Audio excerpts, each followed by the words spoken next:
Hey Book Pixies, welcome back in. I thought it would be fun today to sit down and do a recommendation of some YA novels for everyone. Now, it was strung on by the fact that I've been seeing a lot of people online talking about the controversies of there being so many books out there established as YA novels for your 12 to about 16 age range audience, but then not really fitting into what you would maybe want a younger friend or a child of yours to be reading in that justified category. And you may not, as a parent, know what is in those stories if you're not reading them yourself. I thought it would be fun to recommend some of my favorite clean and I feel like justifiably YA categorized novels. Some of them are standalone, some of them are included in series, which I think gives you a lot of different diversity there. I think the general elements of the stories, as well as the main plots, don't have anything that would really shy me away from allowing a teen level reader to read these books. But it's also for any of my adult girlies like myself that still love to pick up a good YA every now and then and read it. Okay, to start off is an end-all be-all favorite of mine that I will die on a hill on for till the end of time. It is part of the Galago Girl series by Ally Carter. The first book in this series is actually I'd Tell You I'd Love You, but then I'd Have to Kill You. Don't mind the title. It doesn't matter.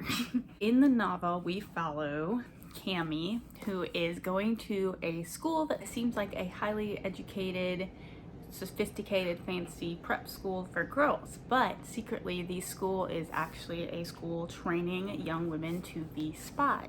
In it, we follow Cami and her friends as they are learning to become spies, as well as Cami facing her first boy romance situation while trying to hide the fact that she is in a school for spies. It's her chance at trying to find a normal life via all of the spy espionage, and she sort of takes this on as a mission and a homework assignment between her and her spy friends. But the story overall is wonderful. It has no spice. It is very fun, quirky. You've got romance kind of mixed into there as you get further into the series. Cami's a great character to follow for a young girl. She's very natural, she likes to say she blends in, kind of an introvert in a way. She thinks of herself as somebody that hangs out in the background, and that's what makes her a good spy, but it makes it hard for when she's trying to pursue this boy. I think this is a great one because the story's great. It's a series, so if your daughter or if someone gets into this, they can even read further on. I could actually speak on Gallagher Girls all day because it was one of my first YA novels I've read when I was first very big into reading. I think back in like middle school, if that tells you anything. So definitely can read at age like 12, 13. No spice, nothing that stands out. Yes, they are spies and there's fighting, kicking, violence here and there, but nothing outside of the realms of a PG-13 movie. So highly recommend. Love it. The girls in it are so great. The friendships there are beautiful. It's just a model of that you can be a strong, powerful girl and still have a fun romance on the side. The next one I'm going to recommend is a more recent one and a little more popular, I would say, in the YA realm. It is The Inheritance Game by Jennifer Barnes. I'm recommending this one because I feel like it has all the elements of a great YA.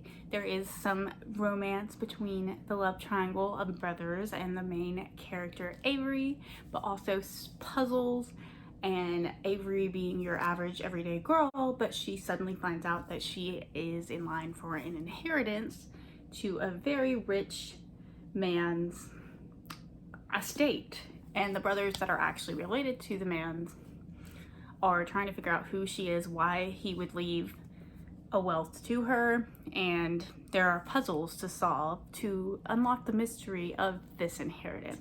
This is another series, but it is another one that has some romance mixed into it, but nothing extreme, nothing spicy. There's some tension maybe, you know, the typical cheesy romance, as well as a good story, a younger aged character. I think it's a good one to follow with a deeper story. I think this is another one that's a good example for anyone from age of YA level to older could read it and still enjoy the plot. It's not too kiddish, but it's kiddish enough that I would allow a younger sibling or someone to read this and would recommend it to them.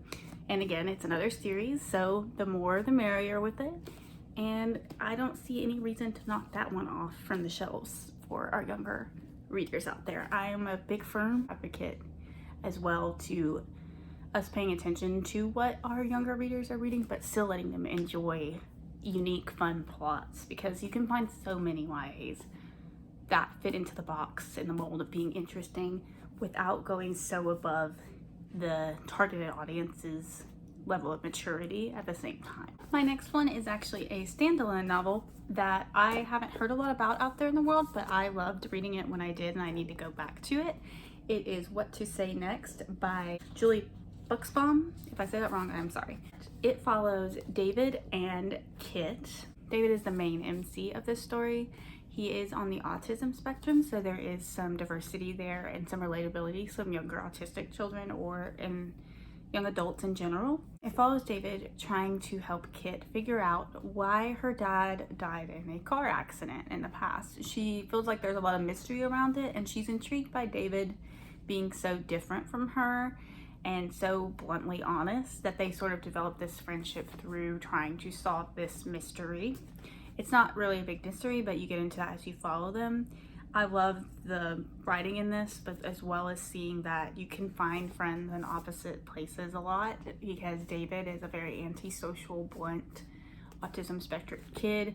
In high school, he is kind of the social outrovert or introvert you wouldn't see very often. And then Kit is your social popular girl that when they see the two together, you're kind of wondering what is the relationship there. But I love that dynamic. It makes for a good story in anything that I've ever seen or read. But I recommend it because I feel like it has some depth to it if it is in a high school setting and they behave like high school children. Again, there's no spice, no extra push romance in it, because this is more focused on foundation and a depth to it. The tricky part, as it says on the back, is just figuring out what to say next. So it's David kind of navigating how to talk to Kit, other people, figuring out that some things he says and does she doesn't understand because he's on the spectrum and would react differently compared to him, and Kit understanding that from his perspective the world looks completely different. And I just love that dynamic, and I would recommend it for a good solo novella to read. Next one I'm going to recommend is another series. It is from the Lunar Chronicles series. I don't own all of them, shame on me. I have Crest though, because Crest was my favorite and I absolutely had to own Crest, but I need to go and get all of them. Lunar Chronicles follows a retelling of multiple fairy tales. The main one and first one is called Cinder, and it follows the story of Cinderella in this realm. They live in a sci-fi universe where Cinderella is a half human, half cyborg, living in a world where there's a lot of tension growing between cyborgs and regular humans, and a balance of work and kind of labor enslavement with the cyborgs. And Cinder is Cinderella Hensley, and you get the whole gist of she is eventually going to meet the prince in the story and kind of create a romance blooming there. Not to give too much away, but it's her trying to interact with him and what comes from that, and also being in this world of sci-fi world where she is sort of outlawed in a way, an outcast for being a half human, half cyborg, and her trying to find a little bit of her history throughout the story as well.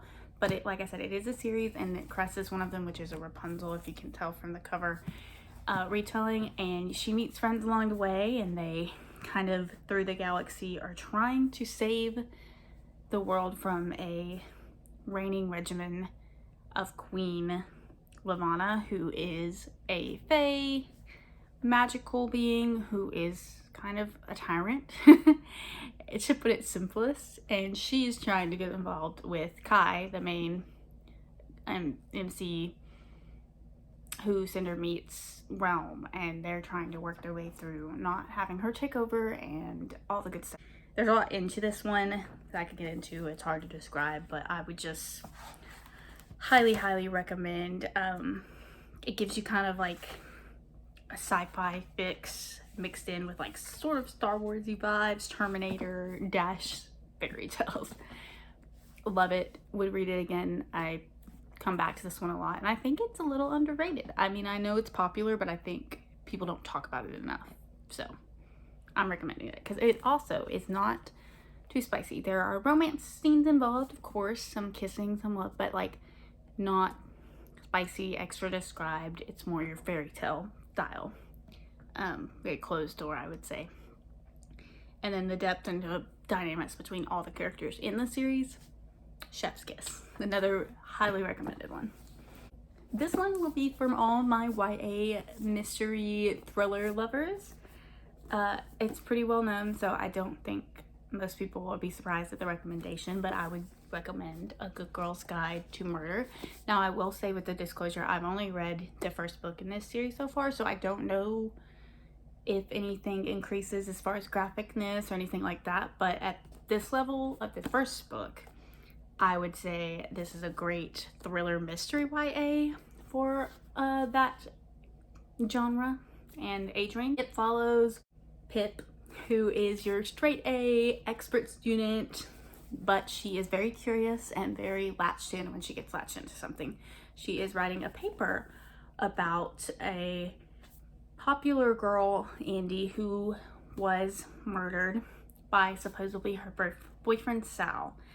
And it's a big thing around the town. Everyone has now kind of outcast Sal's family from this. And she just wants to dig in deeper because she thinks there's more going on with the murder of Andy.